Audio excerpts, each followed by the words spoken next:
Public Sénat, avec le soutien de la Mutuelle nationale territoriale, la Mutuelle des agents des services publics locaux et Adviso Partners, cession, acquisition et transmission d'entreprises, nos territoires ont de la valeur, vous présente le Journal des territoires.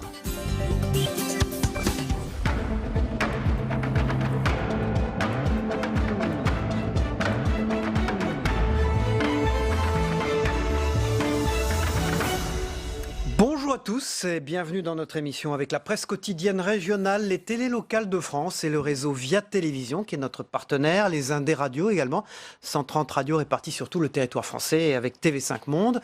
3 parties dans cette émission, dans un instant le JT des territoires que je vais vous présenter, puis l'invité politique de Territoire d'Info après la météo, c'est Didier Guillaume, c'est le ministre de l'Agriculture et de l'Alimentation qui sera en direct sur ce plateau. Enfin, dernière partie de l'émission, l'actualité politique et parlementaire. Voilà, dans un instant, c'est le JT des territoires et je vous y retrouve, à tout de suite. Dans ce JT direction Nîmes, tout de suite pour commencer avec les flammes de la colère des agriculteurs gardois. Une centaine de manifestants se sont réunis hier, comme vous le voyez sur ces images de notre partenaire Via Occitanie. Depuis septembre, les revendications des agriculteurs n'ont pas bougé. Ils expriment leur colère et leurs inquiétudes quant à la suppression de l'exonération des charges patronales concernant le travail des saisonniers. Colère également sur taxes et carburant. Employés sur les tracteurs et machines agricoles ont manifesté. Écoutez leur réaction. On en a marre d'être les vaches à lait de l'État. Aujourd'hui, on est là essentiellement pour deux sujets majeurs. C'est un allègement des charges qu'on a sur les occasionnels et les saisonniers qu'on veut nous supprimer. Ce qui risque de mettre en difficulté des exploitations qui emploient beaucoup de personnel saisonnier. Ça peut représenter 15 à 20% de charges supplémentaires. Et le problème du carburant, j'ai un occasionnel qui vient de temps en temps et que je prends quelques mois. C'est de l'ordre de 3 à 4 000 euros supplémentaires. Donc entre le carburant et l'allègement des charges qui seraient supprimés, ça me ferait un coût supplémentaire de 10 000 euros par an. Voilà. Donc c'est pratiquement un salaire. Ça met en péril plus que certaines exploitations. Et en plus, c'est que plus l'exploitation utilise de la main-d'œuvre, plus elle est en péril. Si on n'a pas la compensation de ces TODE, il y a des exploitations qui ne dégageront plus de bénéfices et c'est la mort des exploitations et la mort de l'agriculture dans le Gard. Voilà, vous avez entendu la colère du monde agricole gardois. Dans la région, 50 000 emplois agricoles ne sont pas pourvus. Les exploitants peinent à trouver du personnel pour ces emplois saisonniers. Un manque d'attractivité imputable à la pénibilité du travail et à sa rémunération au SMIC. Parmi les solutions apportées, ce que l'on nomme les travailleurs détachés. Les explications de Julie Darlan pour Via Occitanie. Le monde agricole n'attire pas foule. Les exploitants ont du mal à recruter du personnel pour ces emplois saisonniers. Le vice-président de la FNSEA parle de 50 000 emplois non pourvus. La problématique de l'agriculture, c'est qu'on se retrouve en concurrence avec des pays européens qui ont un coût de la main-d'œuvre beaucoup plus bas que nous. Donc du coup, le coût du travail reste un sujet de compétitivité de l'agriculture française. Donc on essaye de rémunérer, d'accompagner. Alors parmi les solutions proposées par la FNSEA, l'exonération des charges sociales, mais aussi le groupement d'employeurs. En août dernier, avec les jeunes agriculteurs de la Chambre d'agriculture du Gard, ils ont créé Agri-Emploi 30, sorte d'agence d'intérim pour saisonniers. Un cas de figure qui connaît un vrai succès chez nos voisins de la Drôme. 1000 saisonniers ont été recrutés par Agri-Emploi 26 depuis la création, il y a 3 ans. Du côté des agriculteurs, le gros avantage, c'est de se faire soulager sur tout ce qui est gestion des ressources humaines. Du côté salarié, l'avantage, c'est de rentrer dans une structure où la coordination des ressources humaines permet de faire travailler pendant toute l'année des salariés dans le domaine agricole. Pour l'instant, 15 agriculteurs sont adhérents du groupement Agri-Emploi 30. Voilà, tout à fait autre chose. Les premiers flocons tombent depuis quelques jours sur nos montagnes et le gouvernement envisage de rendre obligatoire l'utilisation des pneus neige pour accéder en station. Prévu pour novembre 2019, le décret est à l'étude et rentrera en application dès l'hiver prochain. Un combat de longue date pour de nombreux élus locaux et qui rassure les professionnels de l'automobile. Un reportage de 8 Mont-Blanc sur place. C'est désormais une certitude. Dès le 1er novembre 2019 et pendant toute la période d'hiver, les véhicules devront être munis d'équipements spéciaux et ce, dans la plupart des zones de montagne du territoire français. Si l'idée ne date pas d'hier, elle prend du temps à se mettre en place, notamment au sein du gouvernement. Mais il y a quelques jours, Martial Sadier, député haut-savoyard, et l'un des premiers à avoir porté cette problématique au niveau national, a relancé la machine en demandant des précisions au Premier ministre sur ce projet de décret. À l'image de l'Allemagne, de l'Italie ou des pays nordiques, où cette mesure est déjà en application depuis plusieurs années déjà, le projet de loi vise donc à réduire le nombre d'accidents sur les routes des stations, tout en diminuant l'utilisation du sel. Une nouvelle très bienvenue pour les habitants et pour les professionnels basés dans les montagnes, pour qui le business des pneus neige représente une grosse partie du chiffre d'affaires, comme ici à Bourg-Saint-Maurice. C'est 80% quasiment de notre activité actuelle. Okay. Sur la saison octobre-novembre, c'est vraiment là où on monte que des pneus neige, on fait que ça. Il y a beaucoup de locaux, bien évidemment, beaucoup de professionnels aussi de la route qui viennent nous consulter et également beaucoup de touristes qui viennent chercher ce genre de produits. On est sur le fait accompli où on a quelqu'un qui arrive ici pas équipé et on est sur ce problème de personnes qui arrivent avec des pneus route non utilisés. Ils arrivent ici bloqués. Ils comprennent, mais c'est trop tard. C'est trop tard malheureusement. Il reste donc 1 an avant que ce décret ne rentre en application, 1 an au cours duquel plusieurs tests et expérimentations devraient donc être menés afin de donner un cadre plus précis à cette nouvelle réglementation. Voilà, Noël approchant, vous avez peut-être décidé de faire vos achats sur Internet. Sachez que le e-commerce a un impact sur l'environnement. Et oui, aujourd'hui en France, près d'un consommateur sur 2 achète en ligne, au moins 1 fois par mois. Si le secteur se porte bien, la qualité de l'air en pâtit. La presque totalité des marchandises est acheminée par la route. Sébastien Côté de Via Grand Paris nous explique pourquoi. C'est l'histoire d'un colis qui, après avoir été commandé en ligne, est transporté jusqu'à son acheteur. Aujourd'hui en France, le scénario se répète de plus en plus chaque jour. Près d'un consommateur sur 2 achète en ligne au moins 1 fois par mois. 1 personne sur 5 commande au minimum 1 fois par semaine. Si le secteur du e-commerce se porte bien, la qualité de l'air, elle, en pâtit, car la presque totalité des marchandises est acheminée par la route. On a une mobilité pour la livraison des biens du e-commerce qui s'ajoute à toutes les autres mobilités. Elle n'a pas remplacé la mobilité pour les achats des gens déjà. Donc effectivement, on a plus de transports, notamment utilitaires, petites camionnettes et camions. Avec plus de véhicules sur la route, le trafic devient plus dense. Conséquence immédiate, des embouteillages qui s'amplifient. Première solution pour lutter contre cette pollution, convertir progressivement la flotte des véhicules de livraison. Il faudrait aussi réorganiser les tournées.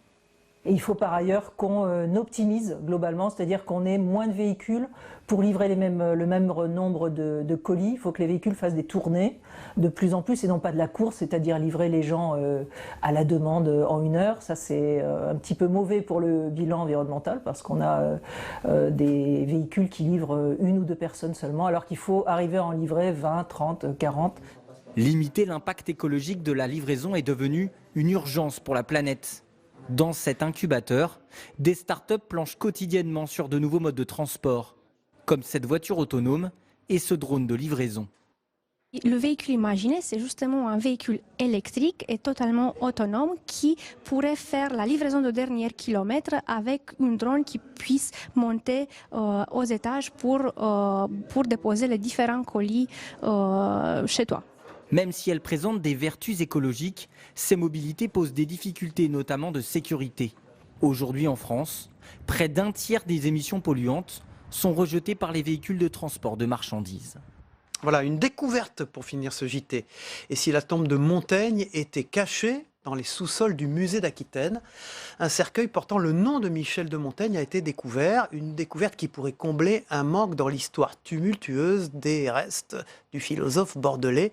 Ce sont les détails que vous explique Christophe Chavanneau de TV7, la chaîne du groupe Sud-Ouest pour nous.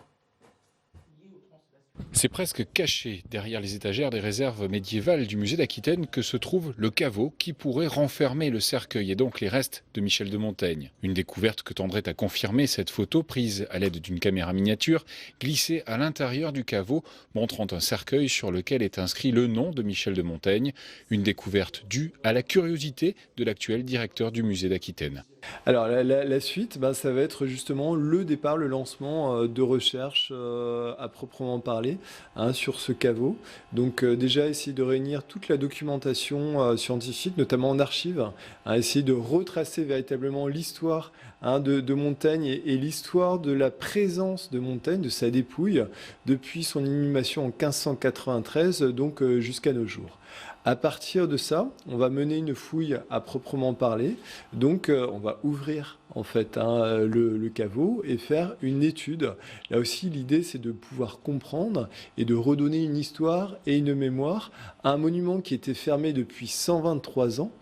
Qui n'avait pas été ouvert, donc on va rouvrir et à ce moment-là, c'est véritablement de reconstruire un petit peu le récit en fait de cette histoire et notamment de vérifier s'il s'agit bien de Michel de Montaigne. Une nouvelle surprenante pour l'actuel édile de la ville face à son illustre prédécesseur au siège de premier magistrat. Vous savez à quel point nous sommes attachés à Montaigne, qui a été maire de Bordeaux à 2 reprises pendant 4 ans, qui a mis d'ailleurs la ville un peu à l'abri des épisodes les plus sanglants des guerres de religion, grâce au travail de médiation politique qu'il a fait entre Henri de Navarre et puis le roi de France. Donc c'est un personnage qui a marqué notre ville, mais beaucoup plus que cela. C'est un des grands sages, si je puis dire, qui intéresse la conscience universelle. Et donc si c'était bien son corps, ça vaudrait la peine de faire un événement autour de cette découverte. Le caveau sera donc ouvert dans quelques mois. Le mystère et les incertitudes autour de la dépouille de Montaigne seront alors peut-être levés. Voilà, on poursuit ce JT avec la une des titres de la presse quotidienne régionale, mais également des sites numériques de celle-ci. A tout de suite. Et on commence cette revue de presse avec la Provence. Macron va-t-il retourner son gilet à la une ce matin? Saveria, bonjour. Bonjour. Comment sortir de la crise des gilets jaunes? Emmanuel Macron va dévoiler son plan ce matin, une intervention attendue. Le président va annoncer la création d'un haut conseil pour le climat, mais aussi des mesures d'accompagnement à la transition énergétique. En Provence, à Aix ou dans le Vaucluse, les gilets jaunes ne lâchent rien. Et puis à lire l'éditorial de Franz-Olivier Gisberg, il a fallu 10 jours de mobilisation pour qu'Emmanuel Macron consente enfin à descendre de son Olympe. La France est un pays divisé en 67 millions de sujets, sans compter les sujets de mécontentement.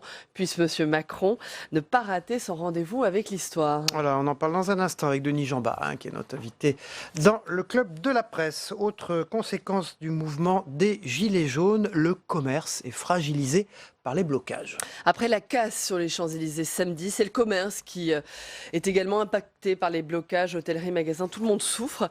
Et ce, à quelques semaines de Noël. Patronat, artisans et commerçants étaient reçus hier à Bercy pour tenter de trouver des solutions. À lire l'éditorial de Stéphane Vernet sur la peur du déclassement. Une peur qui met à mal la promesse de la social-démocratie. Voilà, une nouvelle forme de pollution, malheureusement, à la une de la presse de la Manche, un des journaux du groupe Ouest France. Ça concerne aussi Cherbourg, Saveria. La fumée des navires qui commence à irriter à Cherbourg. Des inquiétudes concernent la pollution dégagée par les paquebots géants en escale. Hier, et c'est une première judiciaire en France, un navire de croisière a été condamné pour pollution de l'air. Le leader mondial du secteur, le groupe américain Carnival, a été condamné par le tribunal correctionnel de Marseille pour avoir enfreint les normes anti-pollution. Le capitaine de l'Azzurra et son armateur paieront 100 000 € pour avoir utilisé un carburant trop riche en soufre. Et puis à Troyes et à la une de l'Est éclair, tous en uniforme. Oui, la ville de Troyes, la ville dont François Baroin est maire, réfléchit à instaurer l'uniforme dans les écoles publiques. Une méthode qui pourrait être testée dès la rentrée prochaine sur la base du volontariat. La ville va consulter les parents d'élèves pour connaître leur avis. Et puis on termine avec l'exploit sur Mars, à la une de Midi Libre, 6 mois de voyage. Après 6 mois de voyage, InSight, la sonde InSight s'est posée hier soir sur Mars, sur la planète rouge.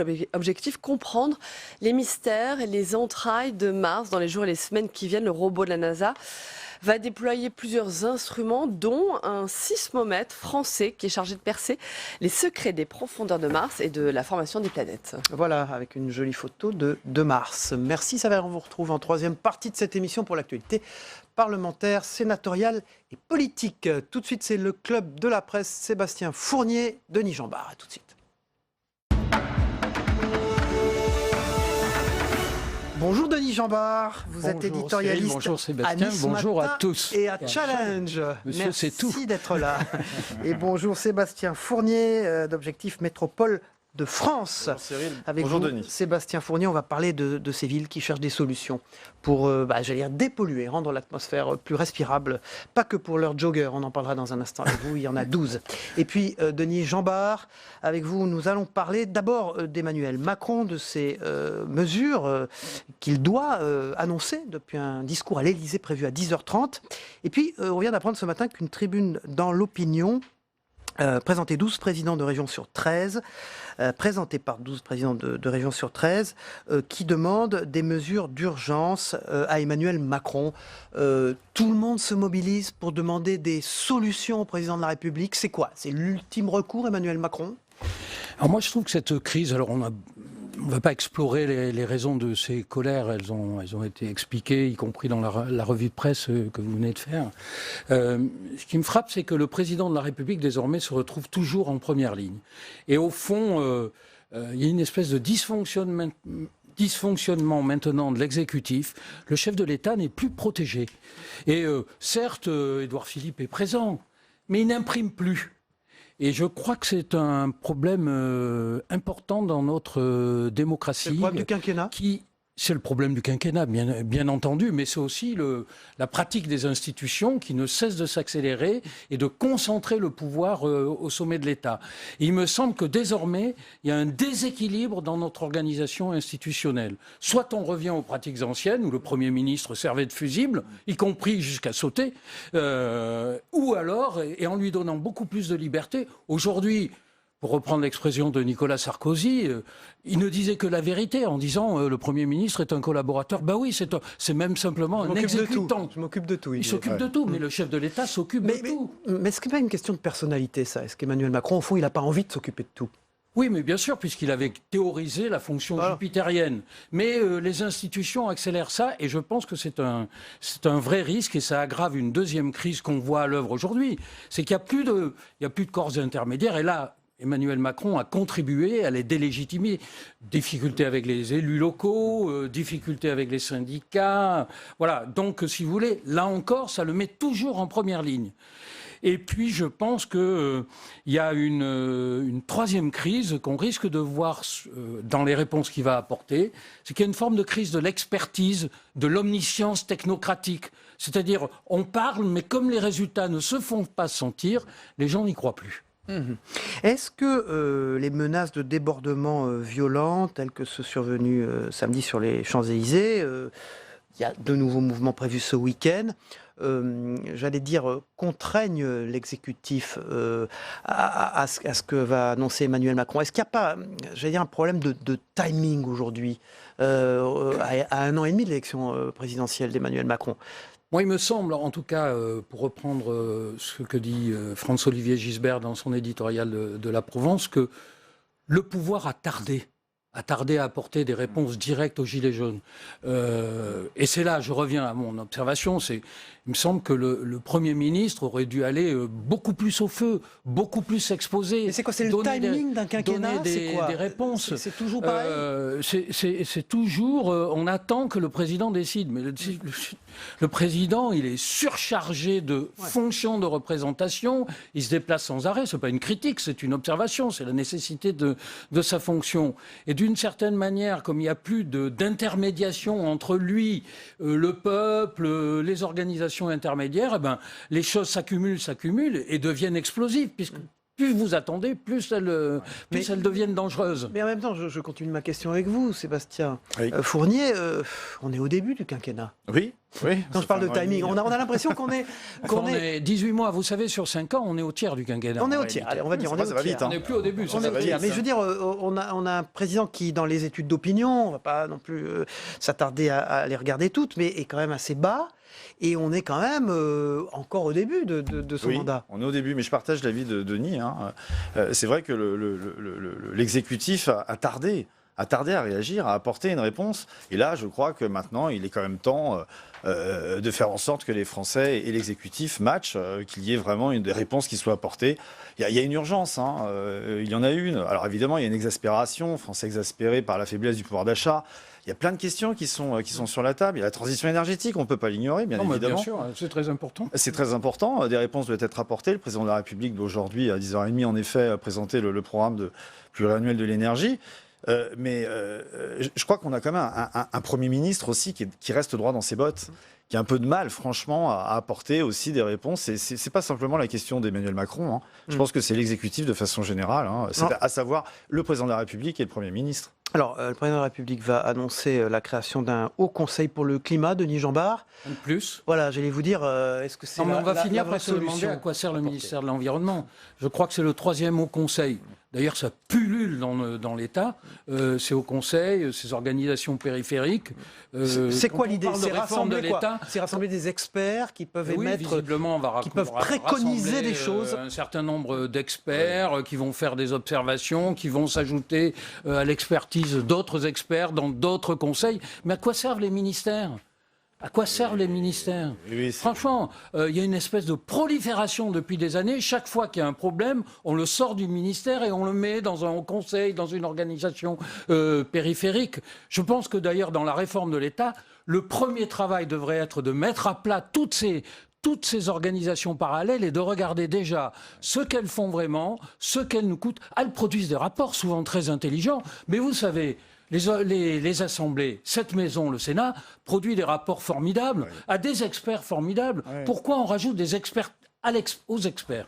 Alors, sur ces affaires de climat, Sébastien... On attend des décisions, pas de l'expertise. Et on fait de la com aussi. C'est de la com, mais je crois que plus personne n'est dupe de ça. Absolument. Alors, sur ces affaires de climat, Sébastien Fournier, vous, Objectif Métropole de France, trimestriel, vous parlez de mesures qui existent, qui vont exister. C'est la vignette critère, les zones de limitation des véhicules les plus polluants. C'est très concret, ça. C'est pour rendre les villes un peu plus respirables, tout simplement. 12 métropoles qui s'engagent à faire diminuer la pollution atmosphérique très concrètement. Oui. Il y a une urgence, on l'a dit, il faut le rappeler, les chiffres, 48 000 décès par an dus à la pollution aux particules fines, c'est le trafic automobile. C'est le chiffre de l'Agence nationale de santé publique. Exactement, exactement. C'est 6% aussi des cancers du poumon. Faut pas le négliger. C'est quand même un sujet très important. Et puis c'est aussi parce que c'est le sujet en termes de transition énergétique, de gaz à effet de serre, c'est le secteur des transports. C'est un sujet qui concerne les Français, c'est leur quotidien. C'est plus de la moitié des émissions de gaz à effet de serre, et qui est responsable donc du réchauffement climatique. Donc le sujet est important. Les territoires mettent en place des choses intéressantes et le gouvernement, avec d'ailleurs la loi LOM, loi d'orientation sur les mobilités, devrait normalement plutôt encourager ce type de démarche. C'est quoi? C'est par exemple des zones en effet à faible émission, c'est réduire la circulation automobile, les véhicules les plus polluants. C'est pas simplement les véhicules particuliers, c'est aussi les camions de marchandises. Alors c'est une solution assez souple parce que c'est pas un péage en tant que tel. On limite pas sur la durée les voitures. L'usage de la voiture. Non, là, c'est plutôt l'idée en cas de pic de pollution, d'éviter d'aller dans le centre-ville avec sa voiture. On peut les lister, ces métropoles. Alors, je les ai pas. Moi, j'en ai quelques-unes déjà. Alors, il y a évidemment Lyon, derrière vous, le Grand Paris, bien sûr, Strasbourg.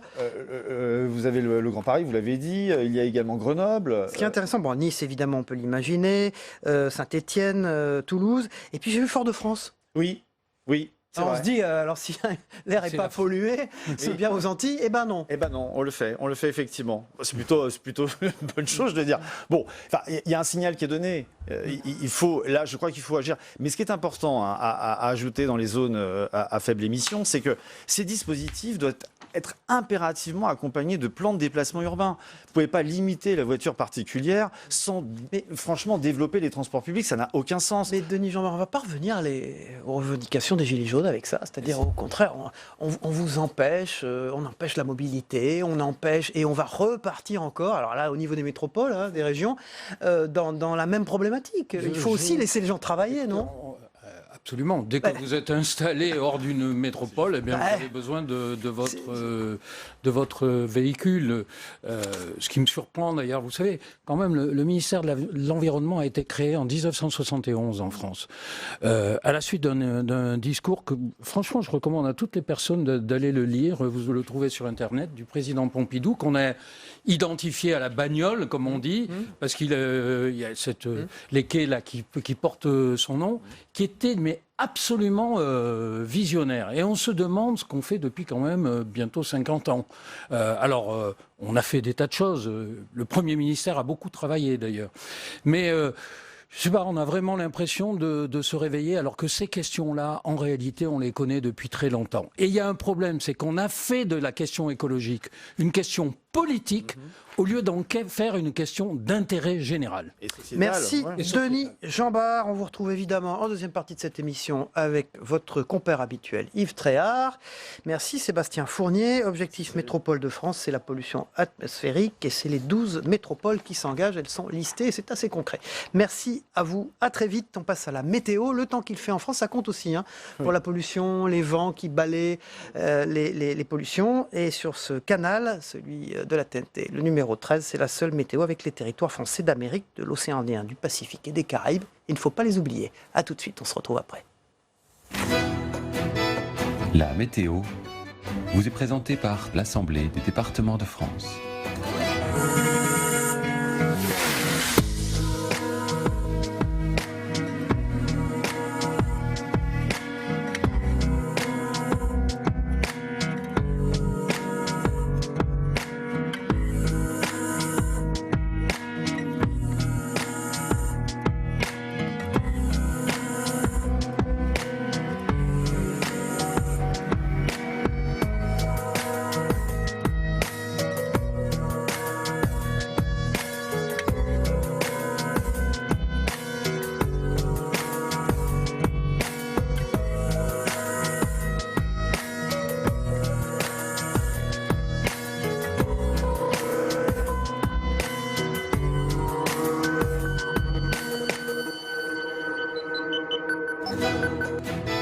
C'était la météo avec l'Assemblée des départements de France.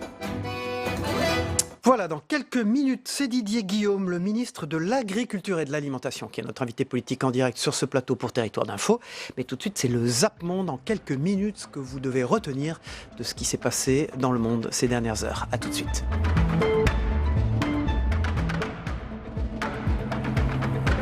Public Sénat, avec le soutien de la Mutuelle nationale territoriale, la Mutuelle des agents des services publics locaux et Adviso Partners, cession, acquisition et transmission d'entreprises, nos territoires ont de la valeur, vous ont présenté le Journal des territoires.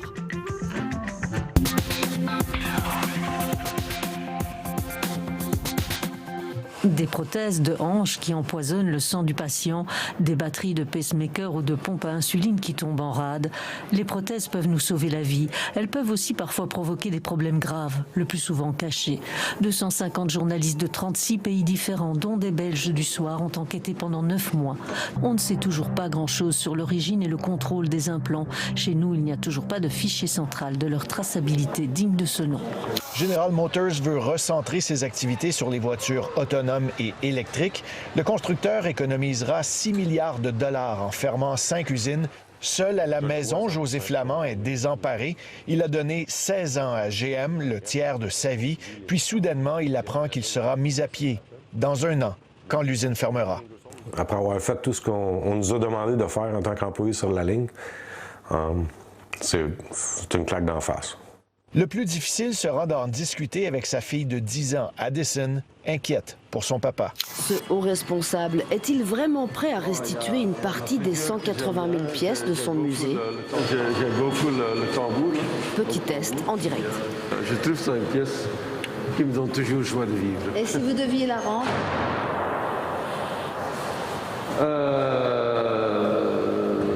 Ce sera avec beaucoup mal au cœur, mais je comprendrai la question.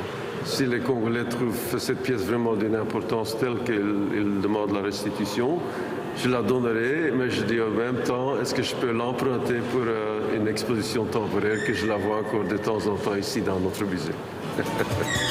La sonde InSight est le premier engin à se poser sur la planète Mars depuis 6 ans. Elle représente 7 ans de travail, 7 mois de voyage interplanétaire et surtout 7 dernières minutes surnommées par la NASA les 7 minutes de la terreur, car au moment de l'amartissage, le centre de contrôle n'avait plus la main sur la sonde. Seuls les calculs préprogrammés pilotaient l'appareil. Un bel exploit pour la NASA et la recherche spatiale européenne, dont la France. InSight a en effet pour but principal de poser un sismomètre sur la surface de Mars, un appareil de conception française qui écoutera les plus infimes vibrations du sol martien.